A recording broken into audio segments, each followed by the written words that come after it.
तरक्की याफ्ता कंट्री में हैं, दुनिया के बहुत ज़्यादा तरक्की याफ्ता ममालिक में जापान का शुमार होता है।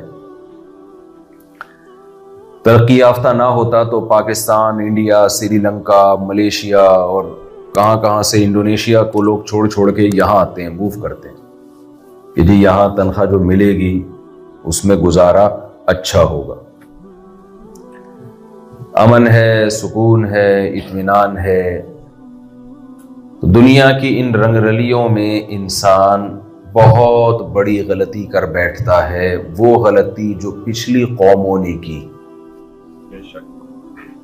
वो क्या गलती है? वमा बलगू मिअशार मा आतैनाहुम व फरिहू बिमा इंदहुम मिनल इल्म। 2 आयतें हैं कुरान की। अल्लाह ने फरमाया पिछली जो कौमें थी तुम उनकी तरक्की के 10वें हिस्से को भी नहीं पहुंचे। उन्होंने भी बहुत कुछ बनाया था, लेकिन फरिहू बिमा इंदहुम मिनल इल्म, उनके पास जो नॉलेज थी उस नॉलेज के कुछ साइड इफेक्ट भी थे। लेकिन जब आपके पास इल्म होता है तो उसके फायदे भी होते हैं, लेकिन कुछ ना कुछ साइड इफेक्ट भी होते हैं। कोई भी नेमत जब आपके पास होगी ना तो उसके फायदे भी होंगे और साइड इफेक्ट भी होंगे। ताकतवर खुराक, ताकतवर दवाओं के साइड इफेक्ट होते हैं कि नहीं होते? सब लोग साथ बोलते रहेंगे तो मुझे जरा आसानी होते हैं। जख्म 2 दिनों में ठीक करना है तो हैवी एंटीबायोटिक खिलानी पड़ेंगी, पेट भी खराब होगा, लेकिन नींद का भी मसला खड़ा हो सकता है। जो भी नेमत इंसान को मिलती है, चाहे वो सेहत की नेमत हो, दौलत की नेमत हो, तरक्की की नेमत हो, इज्जत की नेमत हो, उसके फायदे भी हैं, लेकिन साथ में कुछ ना कुछ उसके साइड इफेक्ट भी होते हैं। बाज़ दफा साइड इफेक्ट इतने बढ़ जाते हैं कि वो उसके फायदों पे गालिब आ जाते हैं। जैसे आपके पास इल्म आना शुरू हो तो फायदे हैं, आप सही और गलत में तमीज कर सकते हो, लेकिन तकब्बुर भी साथ साथ आता रहेगा। जाहिल आदमी में तकब्बुर, इल्म वाला तकब्बुर नहीं होता, उसे तो कुछ पता ही नहीं है। जब आपके पास दौलत आती है तो दौलत के बहुत सारे फायदे हैं। आपका लाइफ स्टाइल पुरसुकून हो जाता है, आप अच्छा खा सकते हो, अच्छा पहन सकते हो, अच्छी सवारी में घूम सकते हो, रिश्तेदारी जोड़ सकते हो पैसा खर्च करके। लेकिन एक टेंशन ये है कि जहां पैसा आता है वहां तकब्बुर, इतराना, फख्र करना, ये चीजें साथ साथ चली आती हैं।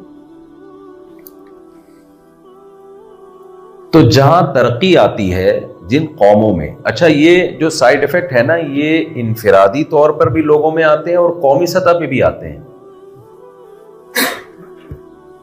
आप खानदान में अकेले अमीर हो गए, मुमकिन है आपके अंदर किब्र पैदा हो जाए, तकब्बुर पैदा हो जाए, आप अपने ही खानदान के गरीबों को घटिया समझना शुरू कर दें। अब आपके पास उनसे मुलाकात के लिए टाइम ही नहीं, अब्बा अच्छे ही नहीं लगते। पढ़े लिखे आदमी को अपना देहाती अब्बा अच्छा बोले नहीं। जब आप जापान से जाएंगे बड़े तमीज वाली जिंदगी गुजार के, तो अपने गांव में जो धोती पहने हुए अब्बा हैं, बहुत से लोगों को वो अच्छे नहीं लग रहे होते। तो इनफिरादी सतह पे भी इंसान में तकब्बुर पैदा होता है। और जब कोई कौम कौमी सतह पे तरक्की करती है तो उस तरक्की के भी कुछ साइड इफेक्ट हैं। उस कौम में जहां कुछ खूबियां पैदा होती हैं वहां कुछ खामियां भी पैदा होना शुरू हो जाती हैं, जो उस तरक्की के साइड इफेक्ट्स में से होती हैं। ज्यादा पेचीदा बातें तो नहीं कर रहा ना मैं, आप कहें यार मौलवी साहब पता नहीं कौन सा फलसफा लेके बैठ गए। ये मैं कुरान ही को एक्सप्लेन कर रहा हूं। कुरान ने कहा है वफरिहू बिमा इंदहुम मिनल इल्म। बहुत सी कौमों ने पहले तरक्की की है, लेकिन तरक्की में एक उनके साइड इफेक्ट क्या है कि वो इतराना शुरू कर दिया उन्होंने, तकब्बुर में आ गए। वो किस बात का तकब्बुर? ये तकब्बुर नहीं था कि लोगों से मिलते हुए बदतमीजी से मिलते थे, ना ना ना, बहुत तमीज से मिला करते थे। अखलाकियात में हो सकता है बहुत आला मयार हो। तकब्बुर उनके अंदर ये आ गया कि वो ये भूल गए कि ये नेमतें हमें किसी ने दी हैं, ये हमारी पैदा करदा नहीं है। ये बारिशें कोई बरसाता है आसमान से, फालिकुल हब्बी वन नवा, ये कोई जात है जिसने घुटली में ऐसे सॉफ्टवेयर डाल दिए हैं कि जब उसको जमीन में डाला जाए तो वो तनावर दरख्त में तब्दील होती है और फिर उसमें फूल पैदा होते हैं और फिर उसमें फल पैदा होते हैं और फिर वही गुठली उसके अंदर से निकलती है जो हमने जमीन में दफन की थी। ये ऑटोमेटिकली नहीं है, ये जो साइकिल है और ये जो सर्कल है ये किसी का बनाया हुआ है। तो उनके अंदर तकब्बुर ये पैदा हुआ, बड़ाई और किब्रियाई ये पैदा हो गई कि जब अल्लाह अपने मैसेंजर्स को भेजता, अपने पैगंबरों को भेजता उनको समझाने के लिए कि बनाने वाले को याद करो, बनाने वाले का शुक्र अदा करो, ये नेमतें तुम्हें जिसने दी हैं उसका भी ख्याल करो, वो तुमसे कुछ चाहता है, उसके तुमसे कुछ मुतालबात हैं, बहुत सारे अहकाम हैं उसके, उसको फॉलो करो। तो वो पैगंबरों की बातों को लिफ्ट नहीं कराते थे, वो पैगंबरों की बातों को वैल्यू नहीं देते थे। वो कहते थे हम खाते पीते लोग हैं, हमारी एक पुरसुकून जिंदगी गुजर रही है, हम खा रहे हैं, पी रहे हैं, लाइफ को एंजॉय कर रहे हैं, ये बीच में इनका क्या काम है, ये क्यों आगे हमें बता रहे हैं ये करो ये मत करो, हम वो करेंगे जो हमें समझ में आएगा। सेम यही सिचुएशन उन मुल्कों में है जो आज तरक्की के उरूज पर है।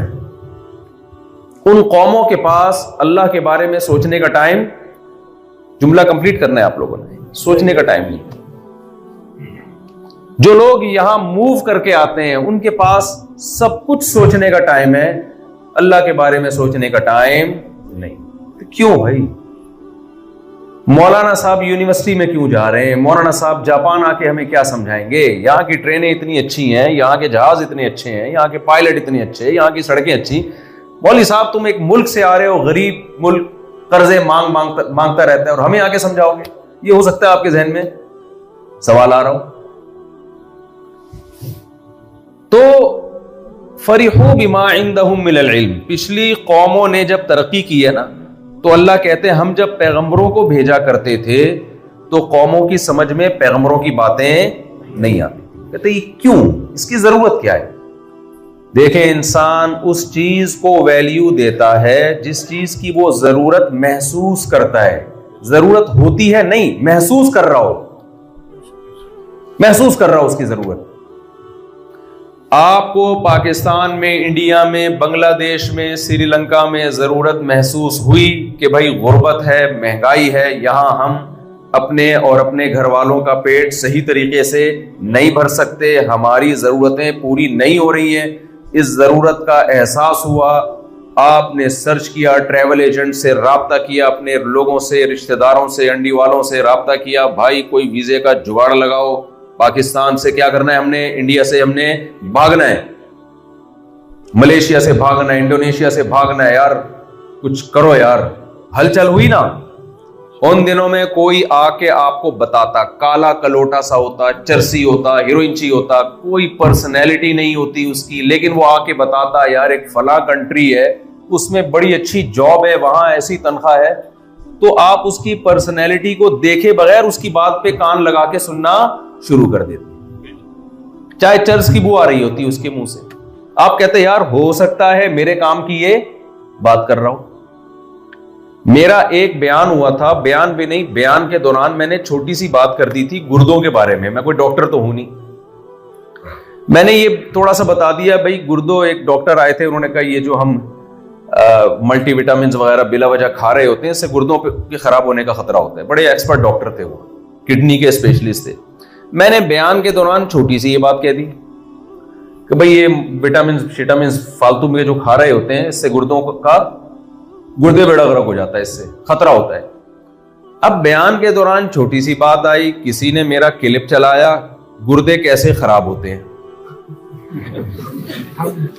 गुर्दे किस चीज से खराब होते हैं। वो क्लिप बना के चला, वो 4-5 मिलियन तक पहुंच चुका है। हालांकि उसमें कोई ऐसी बात, उससे ज्यादा अच्छी तो आप YouTube पे सर्च करेंगे और ज्यादा अच्छे क्लिप मिल जाएंगे आपको।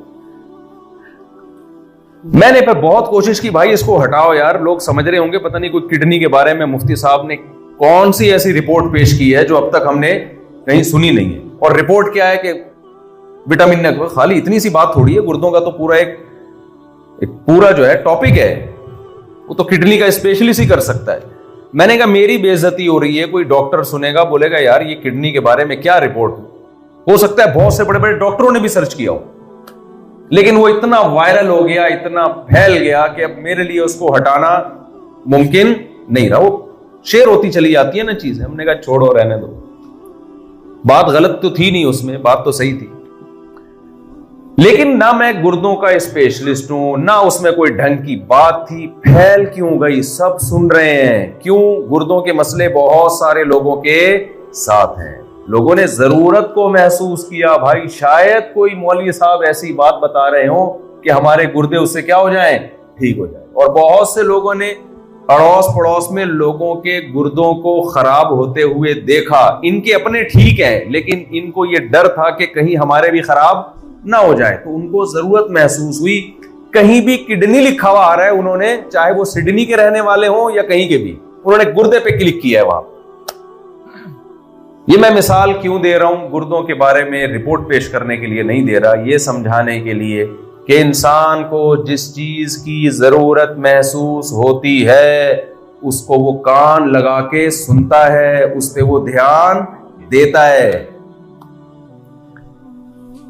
आज आप किसी से भी बात कर लें, यार इस बिजनेस में डबल फायदा है जो तुम कर रहे हो, थोड़ी देर सुनेगा जरूर इंसान, चाहे पता है कि ये झूठी बोल रहा है, इसको कुछ भी नहीं पता, टाइम देगा उसको।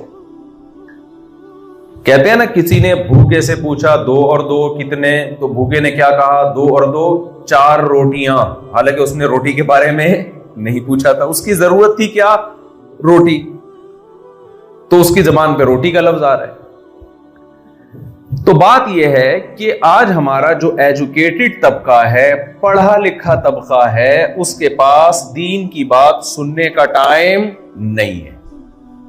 और खास तौर पे जापान, तो जापान है आपको, ये तो आप लोग बड़े खुशकिस्मत हैं जो हम जैसे नलायकों को, जिनको देख के शादियां आ जाती हैं, उनको सुनने के लिए आ गए, और हो सकता है इसी सिलसिले में आए। अच्छा, यहां लोगों ने की भी है, बहुत सारे पाकिस्तानी, पंजाब के, लाहौर के, एक बीवी इधर की, एक सियालकोट की, एक बीवी इधर की, एक लाहौर की। तो मैंने कहा यार ये तो, और 30-30 साल से रह रहे हैं यहां, तो बड़ा खुश हुआ, चलो एक काम तो अच्छा किया। क्योंकि भाई आप बगैर बीवी के कैसे रहोगे, खुद सोचो ना, बुराई की तरफ जाएगा इंसान।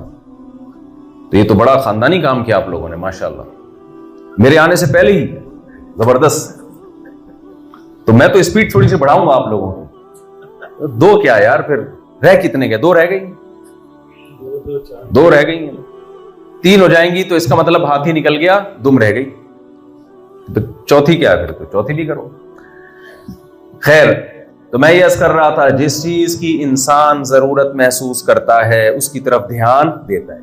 तो पिछली उम्मतों में अल्लाह ने बहुत सी उम्मतों को बड़ी तरक्कियां दी हैं, बहुत तरक्कियां दी हैं। वो अपनी तरक्की पे, उस तरक्की के साइड इफेक्ट क्या थे, वो इतराने लगे। लोगों से तकब्बुर नहीं, तकब्बुर किससे किया, अल्लाह से, अल्लाह के पैगंबरों से। वो अल्लाह के पैगंबरों की बात पे ध्यान ही नहीं देते थे। एक फॉल्ट उनमें ये पैदा हुआ, जाहिर है टेक्निकल फॉल्ट है ना ये।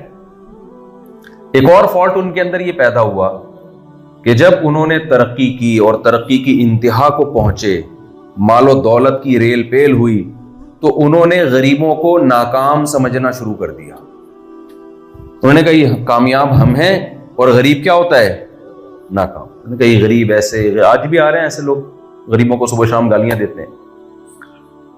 उनके पास भी दौलत आई और ऊपर की सेटिंग क्या हो गई, खराब। नया नया पैसा आता है ना तो संभलता नहीं है इंसान से। ये सुना होगा ना आपने, खानदानी रईस जो होते हैं वो अलग ही होते हैं, और नया नया पैसा आए तो औकात भूल जाता है इंसान, तो पागल हो जाता है, बचकाना बातें शुरू कर देता है बैठ के। ये मेरा मोबाइल, मेरी घड़ी, मेरी गाड़ी, मेरी टोपी, मेरी पगड़ी, मेरी वेस्टकोट, ये बचकाना हरकतें वही शुरू करते हैं जो खानदानी रईस नहीं होते।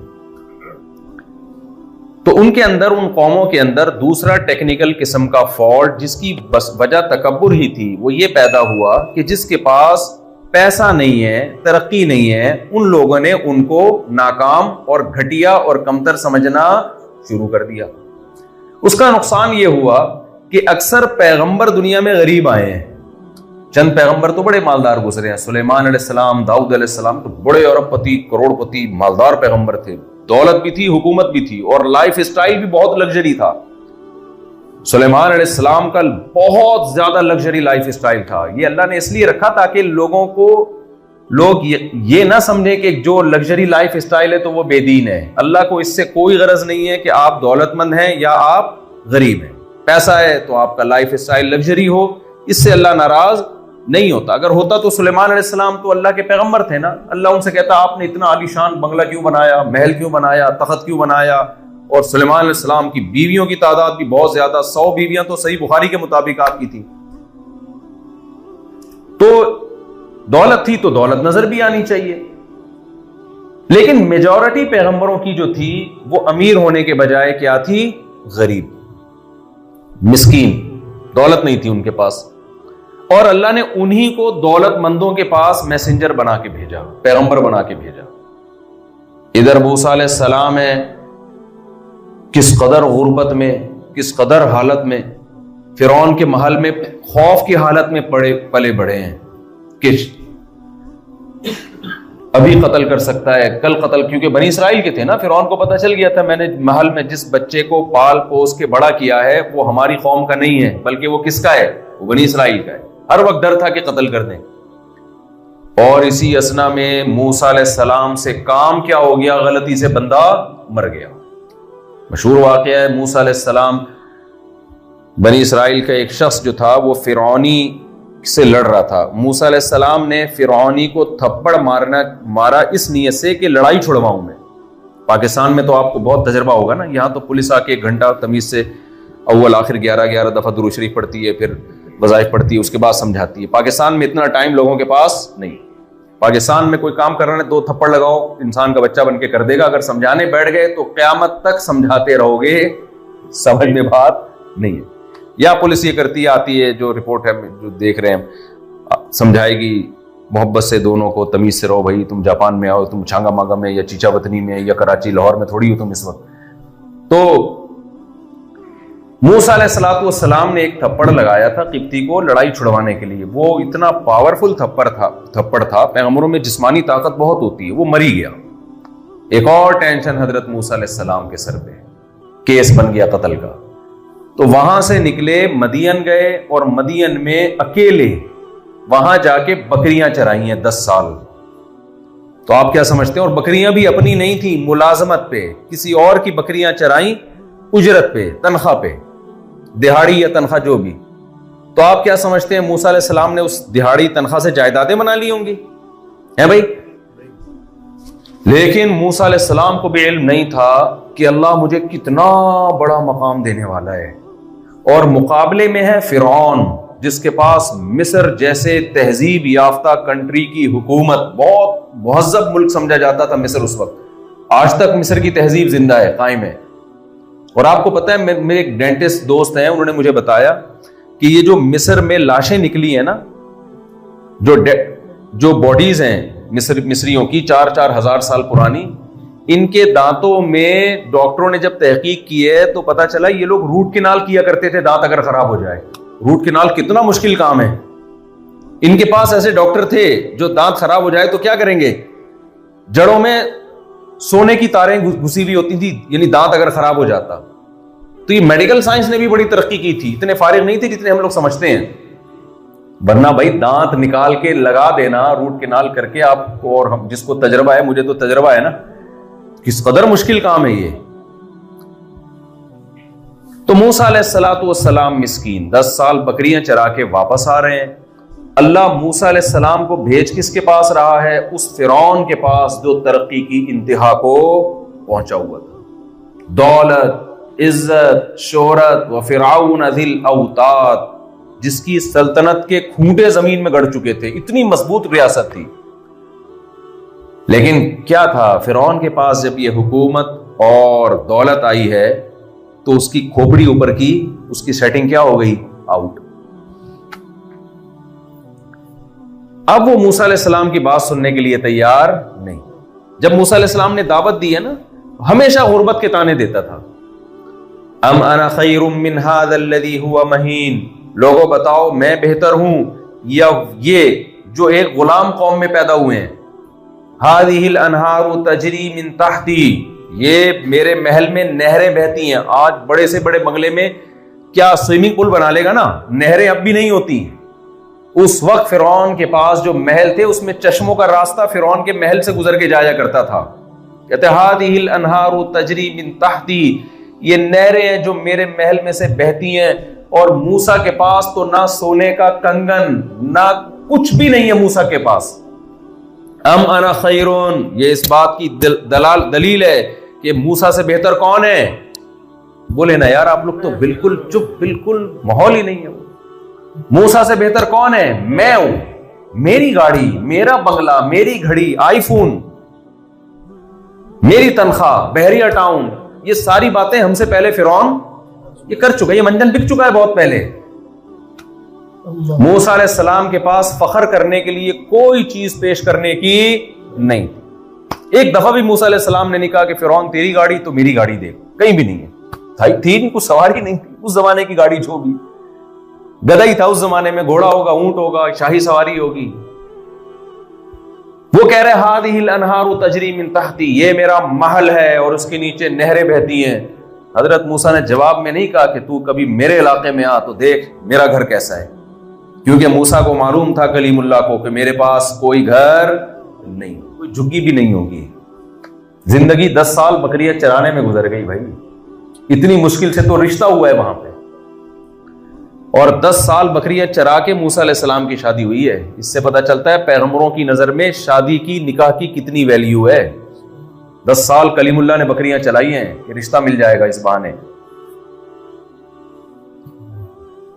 तो मूसा अलैहिस्सलाम क्या कहते फिरौन के मुकाबले में? फिरौन जब कहता है ये महल्ला और ये नहरें, तो मूसा अलैहिस्सलाम ने क्या क्या पेश किया कि ये मेरा घर? कोई पेश किया? कुछ नहीं।